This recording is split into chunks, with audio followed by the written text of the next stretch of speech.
pasasalamat para sa tunay na mabubuting tao. Sa gitna ng lahat ng hirap, sa gitna ng mga paninira, panghuhusga at pag-iwan ng iba, kayo ang patunay na hindi lahat ng tao ay makasarili. Habang ang iba ay lumalayo kapag wala ka nang maibigay, kayo nanatili. Hindi para sumipsip, hindi para manghingi ng kapalit, kundi dahil may tunay kayong malasakit at puso. Alam namin na hindi naman obligasyon ninyo ang tumulong. Hindi naman ninyo responsibilidad ang problema namin. Pero pinili pa rin ninyong umunawa. Pinili ninyong mag-abot ng kamay. Kahit kayo rin ay may sariling laban at pinagdadaanan. Hindi man kami perpekto. Hindi man agad-agad ang pag-angat namin. Alam naming hindi lang pera ang naibibigay ninyo, kundi lakas ng loob, tiwala at pag-asa. At sa bawat tulong ninyo, sa bawat pag-unawa ninyo, pinapatatag ninyo ang loob naming mag-asawa para lumaban pa kahit minsan gusto na naming sumuko.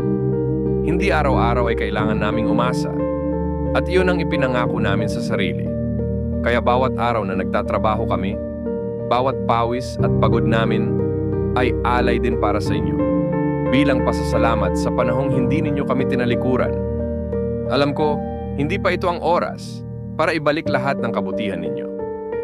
Alam ko, ngayon pa lang kami bumabangon, nag-uumpisang itayo ulit ang buhay namin.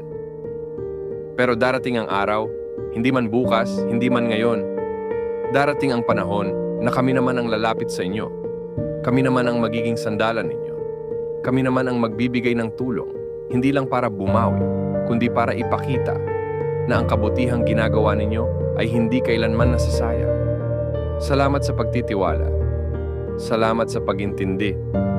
Salamat dahil kahit hindi kami perpekto, hindi ninyo kami hinusgahan sa pagkukulang namin. Salamat dahil habang ang iba ay ang galing lang manghusga ng nakaraan namin, kayo, nakikita ninyo ang pagsusumikap naming baguhin ang kinabukasan.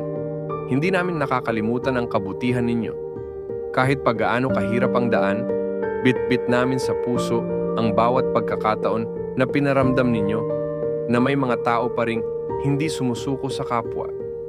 Bit-bit namin ang bawat pagkakataon na pinilit ninyong itayo kami. Kahit sarili ninyo ay halos mabuwal na rin sa bigat ng buhay.